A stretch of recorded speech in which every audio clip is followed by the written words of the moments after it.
Topic natin ngayon, masakit na katawan. Meron ba kayong low back pain o masakit yung inyong likod? Masakit ba ang inyong kamay? Carpal tunnel syndrome? Meron ba kayong rheuma? Osteoarthritis?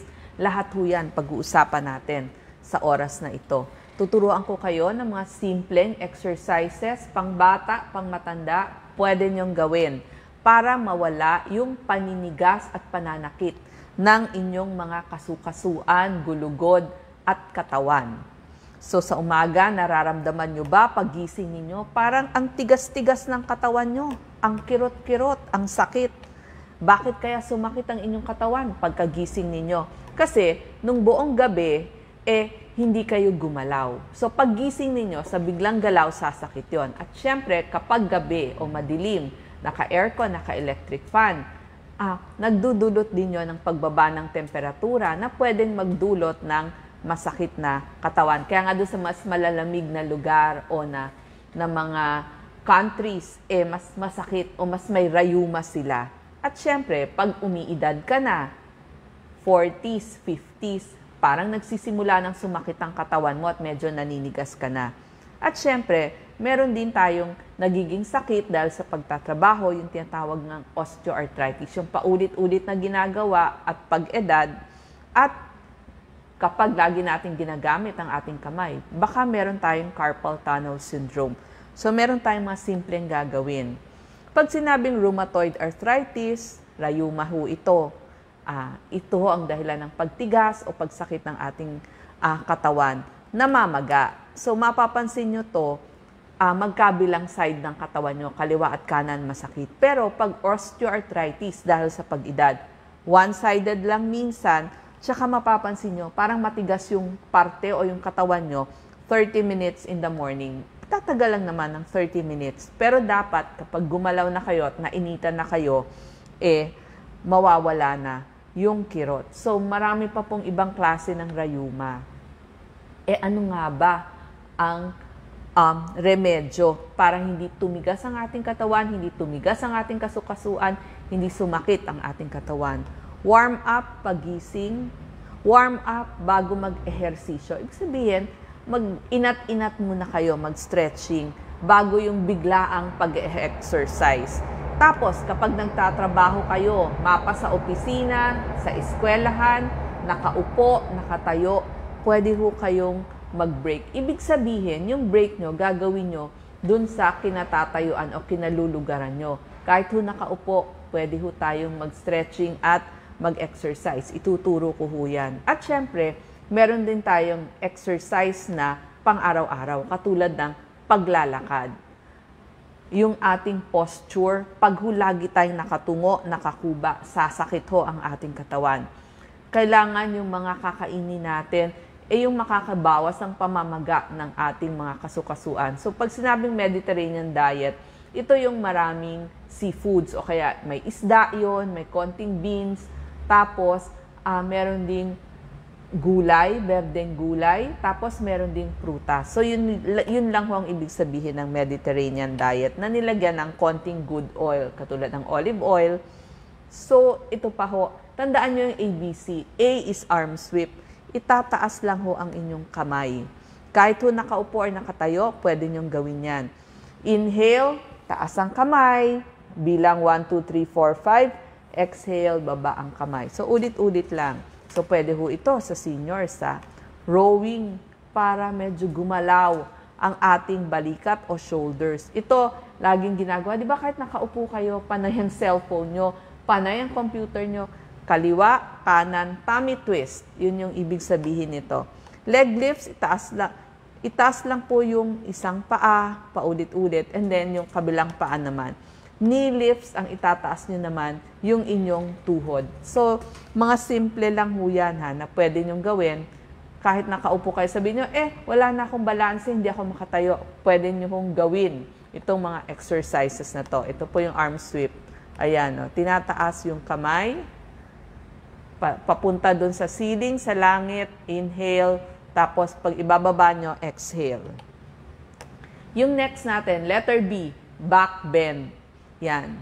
Ilagay nyo yung inyong kamay sa likod, tapos medyo i-straighten. Ito para maiwasan natin ang pagkakuba. Kung nakatayo, ganito po yan. Para sa likod ninyo yan, para hindi sumakit ang inyong low back pain.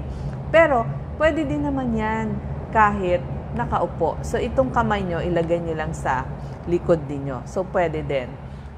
Yung letter C natin, yung chair pose. Ibig sabihin, gagamitin nyo yung silya sa pag-squat. So, tayo, squat konti, upo. Or pwedeng hindi kayo umupo. Squat konti, tayo. Kumbaga ito, pangsalo lang. Yung mga walang balance or gusto nakatayo, hahawakan nyo yung inyong silya at saka kayo i-squat. So, para safe, kailangan safe tayo habang nag-exercise, lalo na kung medyo umiidad na tayo, para maiwasan yung pagkatumba. Ito pa po, simpleng exercises habang nasa banig kayo or nasa kama kayo. Tinatawag tong cat and camel. Hindi ba ang pusa, apat ang paa? So, kamay, paa. Ito pong likod natin, gagamitin natin pababa, pataas. Di ba yung cat, binababa niya yung kanyang likod. Pag camel naman, nakatambok sa likod. So, balik-balik lang yan. Cat, camel, itataas naman.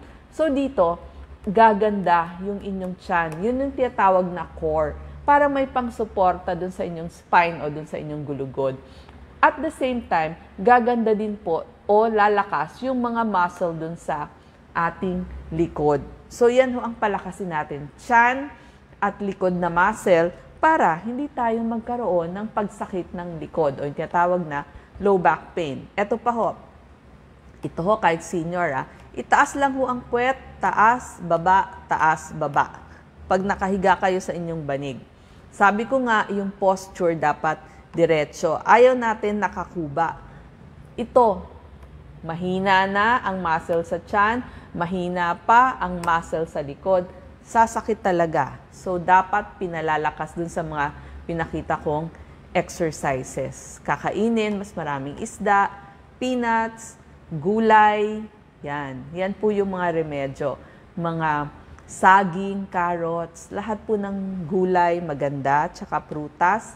Tamang dami lang po ang ating kakainin. Pwede ho ang sweet potato or kamote. Tapos pwede ho, sa mga lutuin natin, lagyan ho natin ng luya or turmeric. Pwede ho tayong mag-oatmeal. At saka lahat ho ng gulay, broccoli, cauliflower, maganda ho lahat yan. Berdeng dahon ng gulay, talbos, magaganda ho yan. Okra.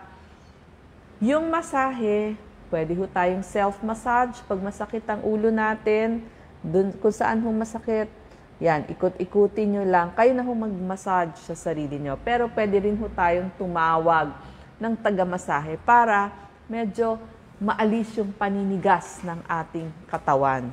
So, meron hong mga naghihilot na marunong. So, sana makatagpo kayo ng magiging permanent or pangmatagalang naghihilot sa inyo. Ito naman ho, marami tayong nararamdamang sakit sa ating katawan. Minsan maghapon, minsan sa umaga lang. Ano yung mga example nito? Hindi tawag nating low back pain. Masakit ang likod natin dito sa bandang baba, sa may balakang. So, pinakamarami to. Nagsisimula nga ito edad 30 hanggang 40. Sumasakit na ang kanilang balakang. Ano ba ang remedyo dito? So, ito. Dahil ba, ito kasi nag-arthritis tayo, paedad ng paedad. Tsaka dahil dun sa trabaho natin or lagi nakaupo, yung muscle natin nagkakaroon din ng tinatawag na muscle strain o kaya pain. Kaya sumasakit yung likod natin. Ang pwede ho natin gawin, sana naging maganda ang tulog natin kada gabi. Yung exercise na sinabi ko, palakasin ng tiyan, tsaka yung likod, magi-stretching, pagkagising at bago mag-exercise. Ilabas ho natin yung good hormones natin o yung happy hormones. Paano? Pag-exercise. Tuturo ko ano yung mga exercise na pwede sa atin. Pwede din ho ang masahe, pwede din ho ang physical therapy. Tsaka gumawa ho kayo ng mga aktibidades na nakakasaya sa inyo. Paglalakad ng inyong pet, ng inyong aso, ng inyong pusa, o kaya pagtawag doon sa mga mahal niyo sa buhay, kahit nasa malayo. Yon, para maging happy ho kayo. Bukod pa ho doon, sabi ko nga, ito, yung cat and camel exercise, tapos taas-baba nung inyong bandang likod. para mawala yung inyong low back pain. Ikalawa, marami sumasakit ang ulo. Baka naman tension, headache yan. Marami hong dahilan. Kinulang kayo sa tulog. So sana marami ho kaming tips ni Doc Willie paano gumanda, sumarap ang inyong tulog. Huwag ho kayong magpapakagutom at huwag din ho kulang sa tubig. Kailangan uminom ho ng maraming tubig. Baka yan naman ang cause ng headache ninyo at saka gutom. Tapos mag-exercise pa din. Kapag talagang masakit yung isang lugar o yung ulo nyo, pwede nyo lagyan ng yelo. Pero okay na rin ho yung massage. Yan ho yung mga alternative na pwede nating gawin. Number 3, marami sa atin nagkaka-osteoarthritis. Ibig sabihin, umiidad na tayo, tapos marami tayong trabaho. Sabi nga, ito yung rayuma ng masipag. 60s, edad 60s to 70s, 33% nakakaramdam ng rayuma. So, ehersisyo pa rin ho ang gamot dito o ang remedyo. Sabi niya, masakit na nga, mag-ehersisyo pa. Kailangan ho yun para hindi tumigas lalo ang inyong kasukasuan. Kahit ho seniors na kayo, pwede naman ho kayong maglakad. So, kung kaya po, maglakad araw-araw. Yung iba nagta-tai chi. May mga ibang lugar na like sa Luneta, meron na ho nagtuturo ng libreng tai chi. So, kung maka-form kayo ng group, tapos nakakapag-aral na naman tayo sa YouTube, sa ating Facebook, so yan ho, pwede tayong manood doon at gagayahin natin. Next, masakit ang kamay sa kakatrabaho. Kakasulat nun, kakatype, kaka-computer, sa mga kababaihan naman, kakaluto. So, ano bang nararamdaman nito? Nawawala na ng pakiramdam ba ang inyong daliri? O kaya parang may kuryente? O kaya naman may tusok-tusok? Tapos hindi na siya gaanong nakaka-touch? O parang hindi na nararamdaman? Nabibitiwan na ang mga baso na hawak o kutsara at tinidor. So, parang humihina siya. Yan ho ang mga senyales ng carpal tunnel syndrome. Pupunta ho tayo sa ating rehab medicine doctor. Magtanong lang ho sa mga malalaking ospital or kahit basta sa hospital, tanong niyo po sa information. Meron ho ba kayong rehabilitation medicine doctor? At meron ho bang lugar para physical therapy dito? Sabi niyo, mahal. Opo, pag natutunan niyo na yung mga exercises na ginagawa, kayo na ho ang pwedeng gumawa nun sa bahay. Basta ang kailangan lang sipag. Kailangan masipag tayong gagawin pag natutunan na natin yung mga exercises. Minsan nakakaramdam tayo, biglang masakit talaga yung katawan natin, yung muscle natin. Baka naman biglang nagbuhat kayo o may ginawa kayo. So after pagbubuhat, naramdaman nyo may sumakit, pwede nyo hong lagyan ng ice. Pero kung 2 to 3 days after, usually sakit na ho ng katawan yon. Doon ho pwede yung mga heat naman. Halimbawa, yung towel inilubog sa mainit na tubig. Basta po yung ice at saka yung heat, yung mainit-init, pwedeng gawing warm shower din.